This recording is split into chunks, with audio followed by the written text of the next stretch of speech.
আসসালামু আলাইকুম। আজকে তোমাদেরকে দেখাবো গরুর গোশত দিয়ে পটল রান্না করা। যে গরুর পটলগুলো সুন্দর করে ছিলে আমি কেটে কেটে নিয়েছি। এরকম করে আমি গরুর গোশত দিয়ে রান্না করব। গরুর গোশত গরুর গোশত দিয়ে পটলের তরকারি। এই যে দেখছো, এই দেখো পটল দিয়ে গরুর গোশত তরকারি রান্না করার জন্য গরুর গোশত কড়াইতে দিয়ে দিলাম।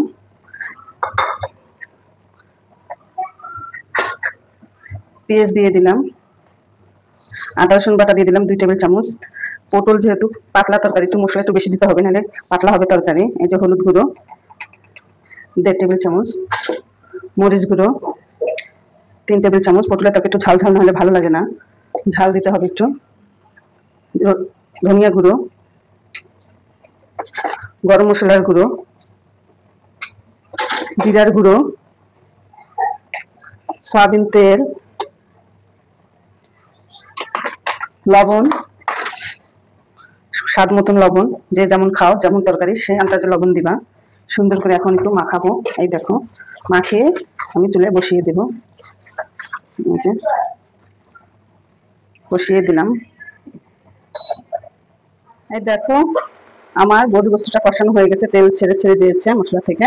এখন আমি এই যে পটলগুলো দিয়ে সুন্দর করে কষিয়ে নেবো। এই যে পটলগুলো দিয়ে দিলাম। এই যে খুব সুন্দর করে ভুনা ভুনা করে তারপরে তোমাদেরকে আমি একটু নামিয়ে দেখাবো কত সুন্দর হয়েছে পটল দিয়ে গরুর গোশত। কে কে তোমরা খাও আমাকে কমেন্ট করে জানাবে, কার কার পছন্দ পটল দিয়ে গরুর গোশতের তরকারি। এই দেখো, দেখছো আমার গরুর গোশত পটল কত সুন্দর কষানো হয়ে গেছে, দেখছো। এখন একটু পানি দিয়ে মাখা মাখা করে নামিয়ে নেব। এই যে এখন একটু পানি দিব, পানি দিলাম।